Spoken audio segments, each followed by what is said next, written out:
சரண் Krishna YouTube சேனலுக்கு உங்களை அன்புடன் வரவேற்கின்றேன்.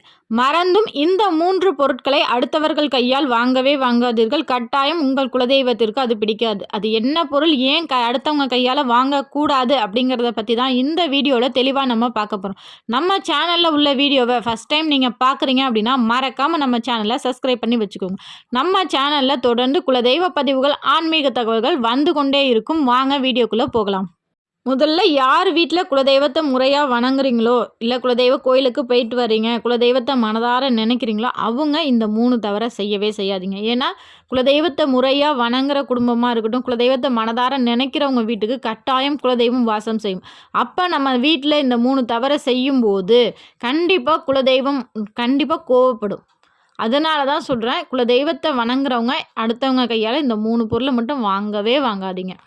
முதல்ல பக்கத்தில் இருக்கிறவங்க இல்லை சொந்தக்காரவங்க எங்கள் வீட்டிலுக்கு இந்த பொருள் தேவையில்லை, எங்களுக்கு இது வேண்டாம் அப்படின்னு உடைந்த பொருட்களாக இருக்கலாம், அல்லது இரும்பு சார்ந்த பொருட்களாக இருக்கலாம், இல்லை அவங்களுக்கு வேண்டாம் அப்படின்னு தூக்கி போட வேண்டிய பொருளை எங்கள் வீட்டில் இடம் இருக்குது, எனக்கு இது தேவைப்படும் அப்படின்னு சொல்லி அதை முதல்ல நம்ம எடுத்துகிட்டு வர்றது முதல் தவறு.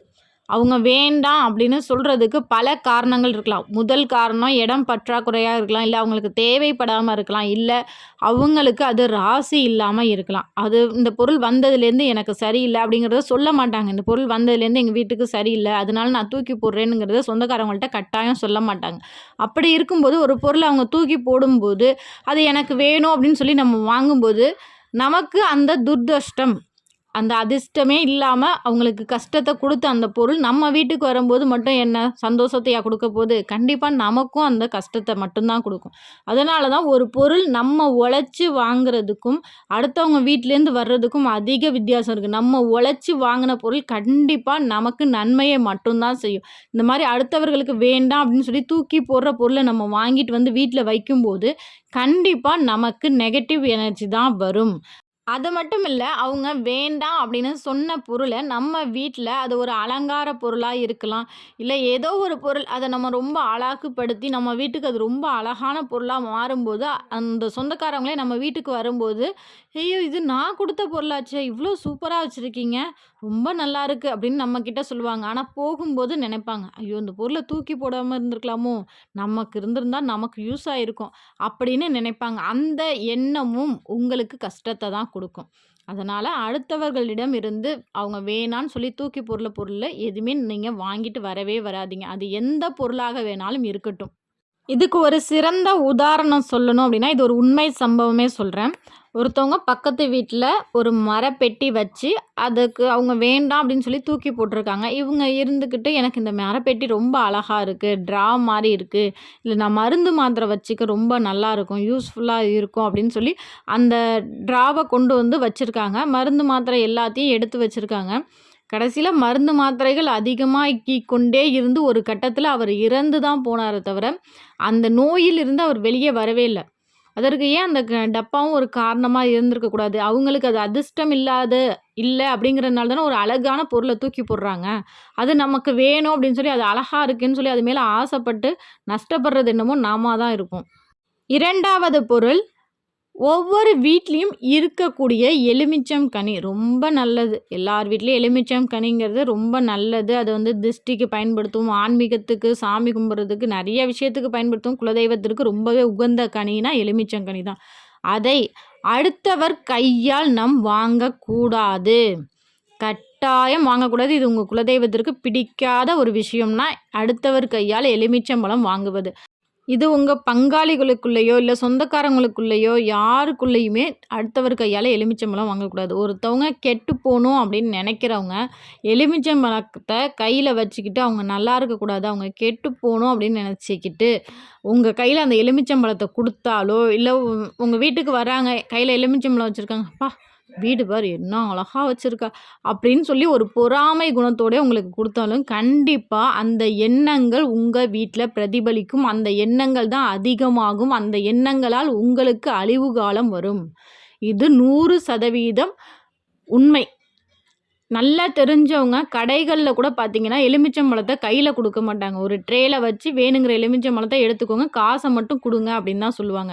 எலுமிச்சம் கனிங்கிறது ஒருத்தவங்களோட அதிர்ஷ்டத்தையும் ஈர்த்து நமக்கு குடுக்கும். அதே சமயம் அவங்களோட கெட்ட எண்ணத்தோட நமக்கு குடுத்தாங்கன்னா, நம்ம வீட்ல அந்த கெட்ட எண்ணங்கள் பிரதிபலிக்கும். அதனால யார் கையிலயும் எலுமிச்சம்பழம் வாங்கவே வாங்காதீங்க. அதனால தான் குலதெய்வ கோவில்ல மட்டும் தான் நம்ம எலுமிச்சம்பழத்த சாமி காலடியில வச்சு வாங்கிட்டு வந்து வீட்ல வைக்கணும். மத்தபடி அடுத்தவர்கள் கையால எலுமிச்சம்பழம் வாங்கவே வாங்காதீங்க. 3வது பொருள் மாந்திரீகம் சம்பந்தமான ஆன்மீக பொருள். யாராவது நான் அந்த கோயிலுக்கு போனேன், இந்த கோயிலுக்கு போனேன் அப்படின்னு செப்பு தகடா இருக்கலாம்.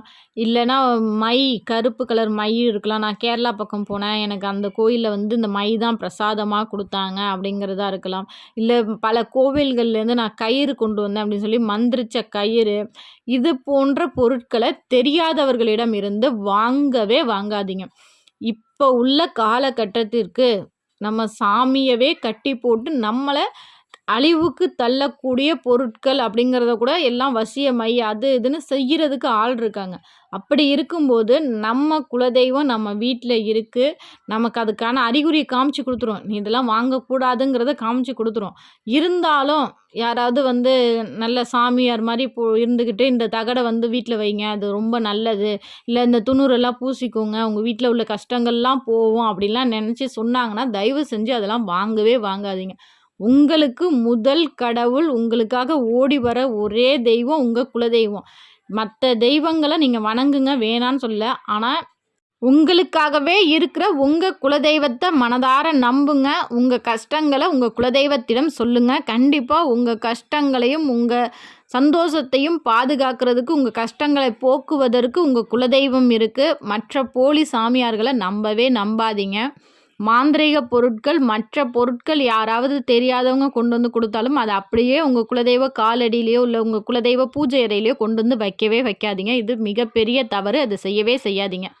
கண்டிப்பா இந்த 3 பொருட்கள்ல யாராவது நீங்க குடுத்துருக்காங்க, நான் வாங்கல, இல்ல நான் வாங்கி வச்சிருக்கேன் அப்படிங்கிற ஒரு அனுபவம் உங்களுக்கு இருந்துச்சு அப்படின்னா, மறக்காம எங்களோட கமெண்ட் செக்ஷன்ல ஷேர் பண்ணிக்கோங்க. யாராவது இது போன்ற பொருட்கள் குடுத்துருக்காங்க, நானும் அத வீட்ல வச்சதுலேருந்து எனக்கு ஒரு கஷ்டம் இருக்கு அப்படின்னா, உடனே அத தூக்கி போட்டுருங்க.